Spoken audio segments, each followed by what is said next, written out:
It's one of the biggest days of Rishi Sunak's stint as Prime Minister, you trust saying that, as his updated Rwanda plan goes ahead in front of the Commons later. That's right. He's spending this morning trying to win over rebel members from the right wing of his party, who've branded the bill partial and incomplete, and they've threatened to derail it. For more on this, let's speak to TalkTV's political correspondent Alicia Fitzgerald, as well as former Home Office Minister Claire Pearsall. It's your first day with us. It is my first day, Jeremy. Welcome. Is it Alicia or Alicia? It's Alicia. Alicia. Really, how wonderful is it to be able to come and talk to you and look at you rather than Peter Cardwell?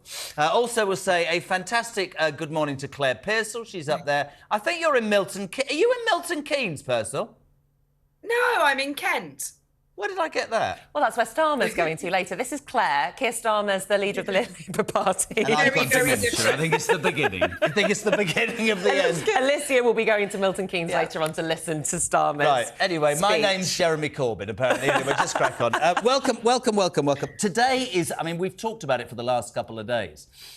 For me, Sunak is finally experiencing what it must be like to run the Tory party and the country. He's being attacked from all sides. Although last night, the sort of centre part, the One Nation part of the Tories said they'd go with it, but they want to sort of change some of it later. But it's these right-wingers. Jonathan Gull is part of that. Inside Number 10 from 7 o'clock this morning.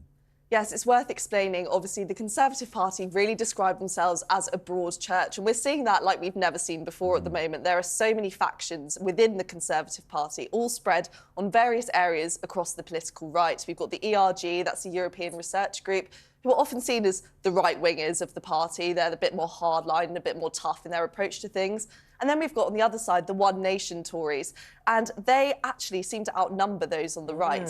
They were encouraged by those who head up their membership to vote in favour for this Rwanda bill, but those in the ERG have said that the Rwanda bill is incomplete, it's partial, and it does not go far enough. So Rishi Sunak has a really big task today, and that obviously the hours are counting down, and he doesn't have a lot of time to make sure that people don't rebel against this bill. And it's expected or suspected that about 40 MPs have agreed to either abstain or vote against, which is enough for it to not be able to go through. Nearly. Almost. So 56 abstentions is what would really cause it to not be able to proceed. If they defected, sorry. Yes, then it would only need 28. If they defect, yes, absolutely, that makes it a different story. The thing is even though the ERG, for example, they have said they don't see the bill as complete or partial, they are still, the general consensus, and from all the Conservative MPs that I've spoken to, is that toppling it at this stage would do more damage to Rishi Sunak and to their party than it would letting it go and amending it further down the line. And I think, Claire, Lucy's right. At this stage, there's an awful lot. The Tory party is doing what the Tory party has always done, tearing itself limb by limb to shreds. And without wanting to say I told you so, the view from the cheap seats to Sunak before with Johnson was probably a better view than he's experiencing right now. Because where I'm sat, it doesn't matter whether this goes through or gets amended. I think he's a dead man walking. Nobody agrees with me here, but I genuinely believe that. Do you know what? I actually do agree with you. I think this is such a massive problem for the Prime Minister, and it's hard to see how he comes back. You have a party split now into 5 different factions, each with its own agenda, each with its own set of MPs and their views on practically everything the Prime Minister is doing. And quite a lot of those on the more right of the party have made it known that they wish the Prime Minister to be gone and have their own person in. So it is very hard to see, even if it does get through tonight, and I do think the bill will pass tonight. I think Alicia is right. But you can't see really what sort of state it's going to be in come January. Is it not fair to say... Is it not fair to say to the British people, and I'm not advocating any loyalty either side, but you look at what's going on in this government and you see a variety of MPs, as you said, almost 5 different factions, right? I'm utterly convinced that all they're interested in right now is trying to prove to their constituents that they can be re-elected. I think the whole concept of a team thing has gone out the window. Genuinely mean that. And I think that's right. And it feels like it's been gone for some time, probably as far back even as Brexit. If we remember all of those different Brexit arguments, the ones that eventually brought down Theresa May, this has the very same feeling. The public don't vote for divided parties. They certainly don't vote for a divided government. And I've spoken to people outside of Westminster who say they're utterly fed up with the state of politics. That's not to say that they think the opposition is going to do a better job. They're fed up of politicians, full stop. And that's where we've come to. It's quite a dangerous position to be in when the public don't trust the politicians they've put in place. And Alicia, just to focus on the plan itself, it isn't robust. It isn't something that is necessarily going to work. Even if it did work in the long run, only about 100 to 200 people could be moved over to Rwanda at a cost of what's totalling at the moment at least 155 million. And at the end of the day, we would still have to have an agreement, with Rwandan refugees to allow people into the country. So we could end up with more people here than we even started with. Well, exactly. I think there's two rungs to this. There's the idea of Rishi Sunak's new bill, which has the amendment based off what happened with the Supreme Court recently. They obviously deemed it to be illegal and not fit for purpose. So he's made some changes to try and get around that, basically. That's an issue in itself. The other issue is there is no evidence that the Rwanda scheme is actually going to work. There is no evidence that it's going to deter people from coming. And we've spent so much money on it that potentially we may not be getting back. The Public Accounts Committee found that yesterday. Even if the Rwanda scheme doesn't go ahead, that money may end up staying in Rwanda. And there still would be loopholes, right? I think I'm right in saying that if somebody, if an asylum seeker was taken over to Rwanda and they were to say that they were against the Kagame regime, they could then be eligible to be brought back to the UK because they would be in danger.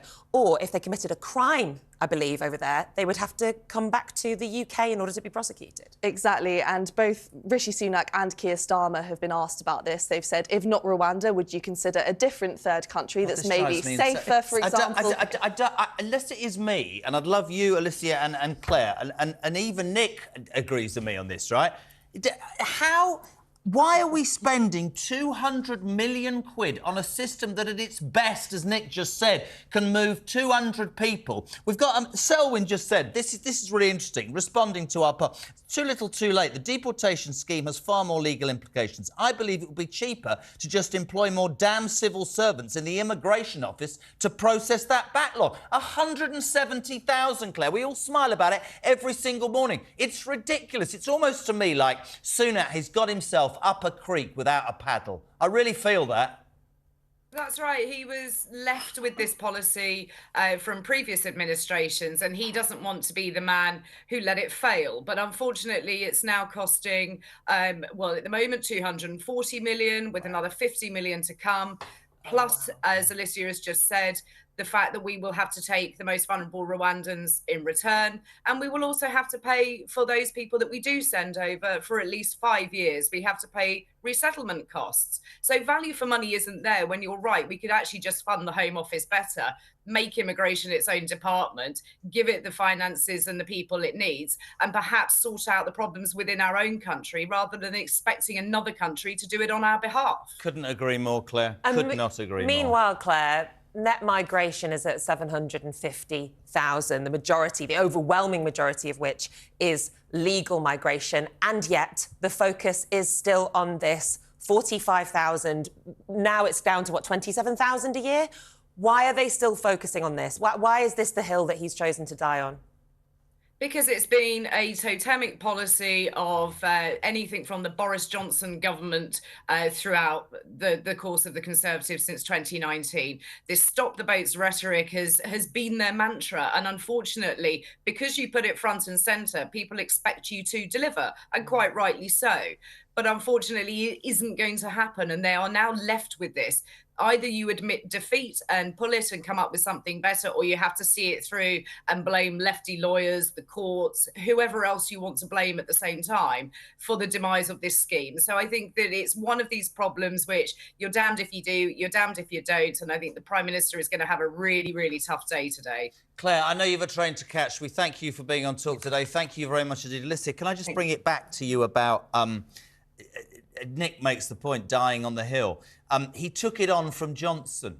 I say this every single day. I want our politicians to come out on television and radio and be honest. If I was Sunak a year ago, if I thought there were problems with that, I'd have come out and said to the British people, this is a promise that I cannot fulfil. I'm going to have to go back in, change the Home Office, employ more civil servants, start from scratch. I sort of think that people would buy that the way they feel about these politicians nowadays. They'd actually admire somebody being honest. But I get told every day, you've only got 5 years, so you just have to pretend you can do something and it'll be all right. They may well appreciate it, but what Sunak would face if he did do that is the flip-flop argument. People would say, oh, this man has no clear direction, he keeps changing his mind. Obviously, as you said, this is something that was inherited from Priti Patel and Boris Johnson. People picture this as a Suella and Rishi plan, but actually it goes way back, and this has been something that he inherited.